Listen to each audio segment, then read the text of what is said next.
Hey guys, Brent Build Show. We're in Cook County, Texas, Gainesville, really North Texas, and we're going to look at a window restoration job. So this would be a window restoration video on a commercial project. We're going to talk about what works, what doesn't, really informative, and we're going to be looking at a great Texas courthouse.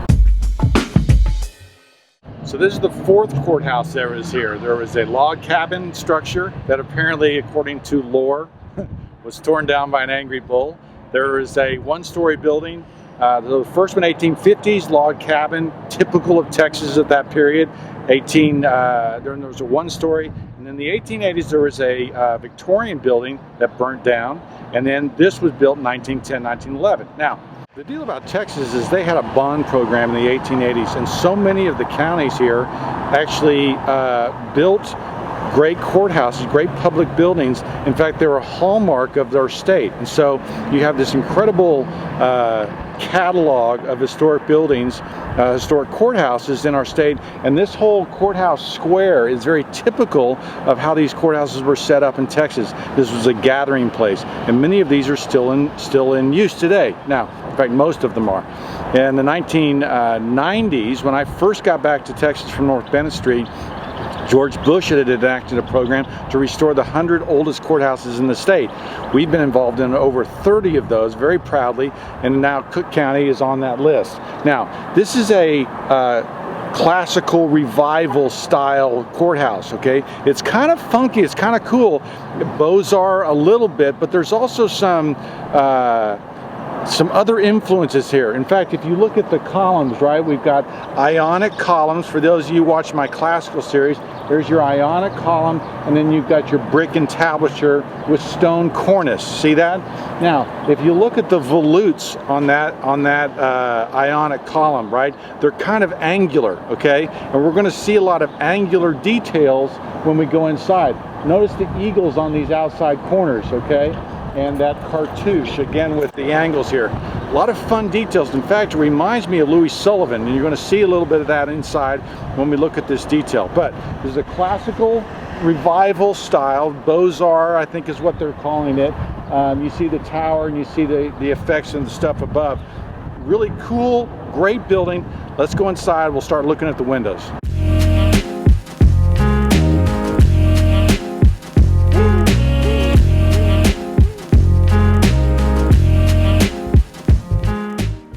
Okay, so we're inside this beautiful courthouse, right? You have this big light well that comes in from the top, and this amazing stained glass detail with the ornamentation there. Now, it's called a Beaux-Arts, okay, because that's the school for École des Beaux-Arts in France, okay, where the architects train. And so this Beaux-Arts style was a style of architecture they were trained in France. Now, what's interesting though is that even looking at this handrail here, you see how angular this balustrade is, right?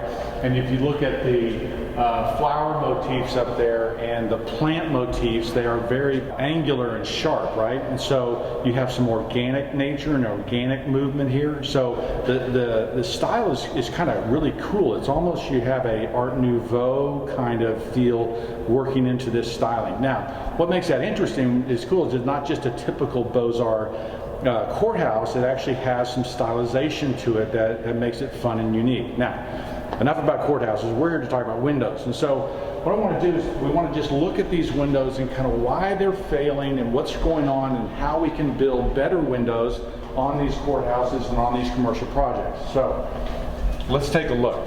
What's interesting is that these windows are actually well made, okay? So you look at the joinery on this, and this typical kind of finger type joinery here that joins the stiles and the check rail are good, okay?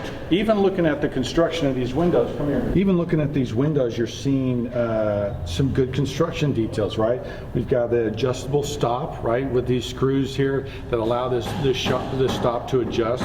There are good details in this window that make it a good historic window. So why are we having trouble with these windows? Why are they failing? I think it's a combination of a number of things. One is the paint color. It's painted a dark green, okay? Whenever you paint exterior wood a dark color, it's very hard on the wood. The paint doesn't last as long. The wood gets hotter. I've told you the story about the courthouse we shot with the gun where they painted the doors dark purple, and they were over 130 degrees in the summer months, and sap was just coming out of these longleaf pine doors. So dark colors across the board are a really hard thing to do to paint exterior woodwork. That's number one. Two, they didn't back prime, okay? And so we started back priming, I don't know, 15, 20 years ago.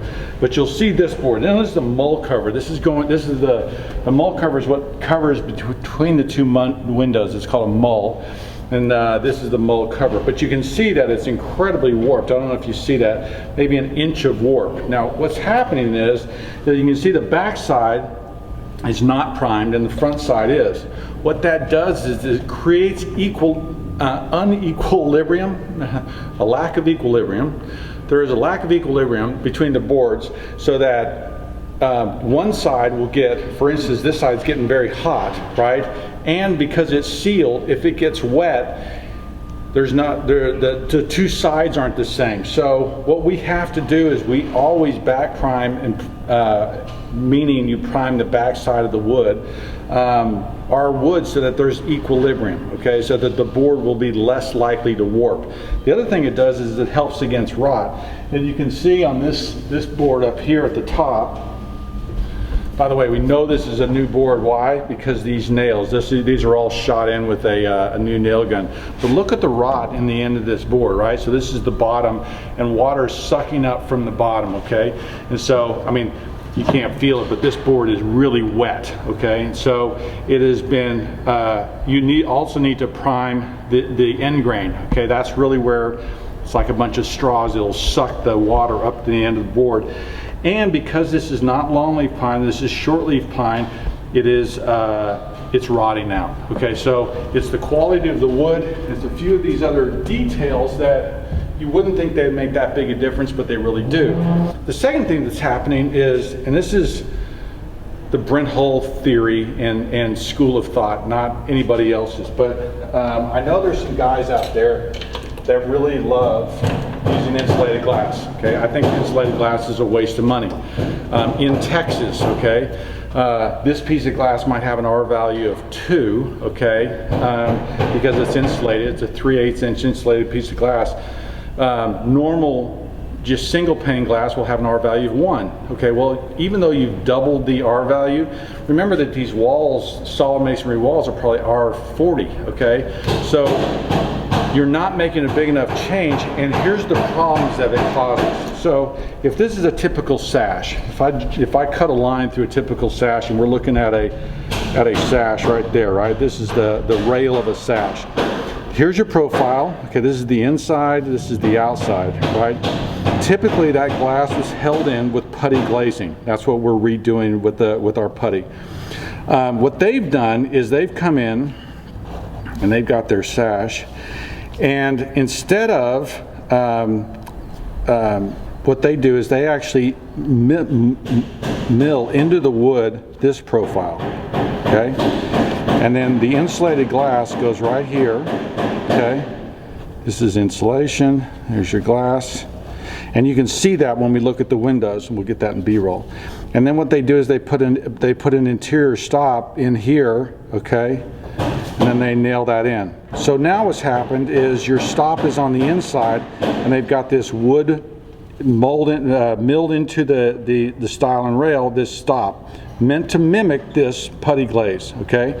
So what happens though is that water hits this window and actually gets in behind this wood, and we are seeing wood that is rotting right here, and wood that's getting into this sash is happening right at that point, okay? This historic method, the reason why I'm kind of a purist about the putty glazing is we've been using it for 200 years and it works, okay? This is a great weather stop and weather sealant, and in Texas it just doesn't make sense to use insulated glass. And so you end up with a window that this glass will probably start to cloud in different places, okay? Because the insulated glass has a warranty of 10 to 20 years, okay? Well, we're in a 100-year-old, over 110-year-old building, right? We need products that are going to last 50, 100 years, not products that are going to last 10 years. And when you think about county budget and you think of these things and having to replace some of these glass when they get cloudy and you can't see through them anymore, And they get cloudy because the seal fails, right? That rubber gasket that goes around the outside fails. Air gets in there, it gets dirty, it gets cloudy. I'm sure you've seen that. So wood quality, okay, not back priming, painted it a dark color. This construction method, which inhibits kind of some windows, are all little things. It's like death by 1,000 cuts. And so each one of those things helps, it contributes to the fact that these windows are failing. Now, these windows have been in here 15 years, 16 years, something like that, and we're already coming back repairing them, okay? Now, when we are repairing them, we're repairing them with better wood, but it's kind of a band-aid, right? I don't know whether these last another 20 or 30 years, exactly how long, but they will require a lot of maintenance, and they will require just upkeep, right? That if they had been built a different way with better wood, you wouldn't have that same cost. Okay guys, so commercial window restoration project, right? Kind of some things we don't want to do. Painted it the dark colors, the wrong wood, not back priming, all these little death by 1,000 cut things that contribute ultimately to a maintenance issue and a repair job in your future. So not a huge difference between commercial and residential windows in the fact that in 1900 or 1920 when they were building this, you would have had a thicker window, you would have had a bigger sash with a commercial project, but it's still really the same type of window. So if you can restore a residential one, you can restore a commercial one, just a little higher quantity of numbers here. I'm Brent Hull. Follow me on Instagram, Whole Millwork, Whole Homes. Thanks for watching.